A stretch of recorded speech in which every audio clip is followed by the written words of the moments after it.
బుల్టెన్లో మనం breaking news చూస్తున్నాం. విద్యుత్ విచారణ కమిషన్ కొత్త చైర్మన్గా జస్టిస్ మదన్ భీమ్రావ్ లోకూర్ను ప్రభుత్వం నియమించింది. లోకూర్ గతంలో సుప్రీంకోర్టు న్యాయమూర్తిగా పనిచేశారు. ఉమ్మడి ఆంధ్రప్రదేశ్ చీఫ్ జస్టిస్గా కూడా సేవలందించారు. విద్యుత్ విచారణ కమిషన్కు జస్టిస్ నరసింహారెడ్డి చైర్మన్గా ఉండేవారు. ఇటీవల ఆయన తప్పుకున్నారు. దీంతో జస్టిస్ లోకూర్ను ప్రభుత్వం నియమించింది.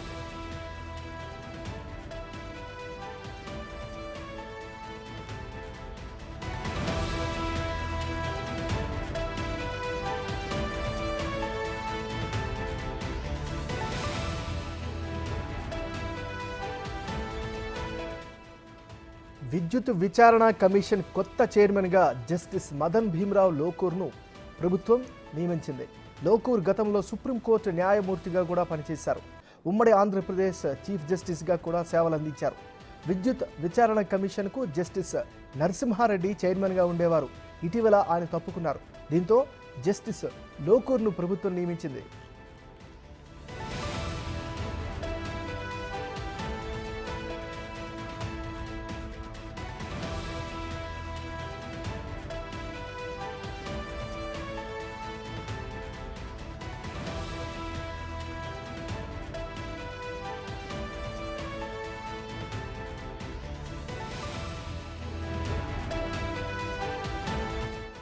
ఇక ఇదే అంశానికి సంబంధించి మరింత తాజా సమాచారాన్ని మా డిప్యూటీ బ్యూరో చీఫ్ సాదిక్ అందిస్తారు. సాదిక్, చెప్పండి.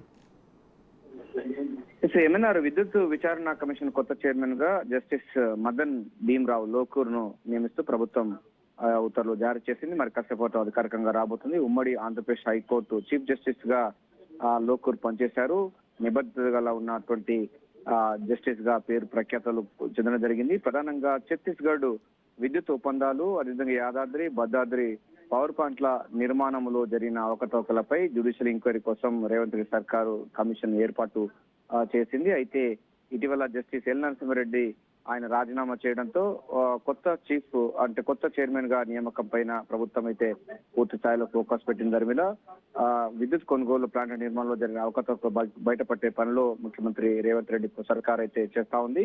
ఈ నేపథ్యంలోనే లోకూర్ ను నియమిస్తూ తాజాగా నిర్ణయం తీసుకోవడం జరిగింది. ఇప్పటికే పలు అంశాలపైన పూర్తి స్థాయిలో అయితే చర్చ దానిపైన విచారణ కొనసాగింది. అయితే చివరిగా ఎల్ నరసింహారెడ్డి ఆయన అటు హైకోర్టుకు, అదేవిధంగా సుప్రీంకోర్టుకు ఈ తరహా సంబంధించిన దాంట్లో బీఆర్ఎస్ పార్టీ అధినేత కేసీఆర్ హైకోర్టుకు, అదేవిధంగా సుప్రీంకోర్టుకు వెళ్ళిన దాని మీద ఈ విషయంలో ఏకపక్షంగా ఆయన తీర్పులు కానీ లేకపోతే విచారణ జరుపుతున్నారని కూడా ఆరోపణ వచ్చిన నేపథ్యంలో సుప్రీంకోర్టు కూడా ఎల్ నరసింహారెడ్డిని కమిషన్ ను ఏమలేదు, ఎల్ నరసింహారెడ్డి బదులు ఇతరులని నియమించాలని ప్రభుత్వానికి సూచించిన ధర్మిలో ఆయన ఎల్ నరసింహారెడ్డి రాజీనామా చేయడంతో చైర్మన్ పదవి అన్నది ఖాళీగా ఉంది. ఈ నేపథ్యంలోనే ముఖ్యమంత్రి రేవంత్ రెడ్డి సుప్రీంకోర్టు కానీ, అదేవిధంగా విద్యుత్ కమిషన్ సంబంధించి దానిపైన కొత్త చైర్మన్ నియామక ప్రక్రియ పైన ఫోకస్ పెట్టడం జరిగింది. ఎట్టకేలకు ఉమ్మడి ఆంధ్రప్రదేశ్ హైకోర్టు చీఫ్ జస్టిస్ గా పనిచేసిన లోకూర్ ను నియమిస్తూ ప్రభుత్వం నిర్ణయం తీసుకుంది. మరి కాసేపట్లో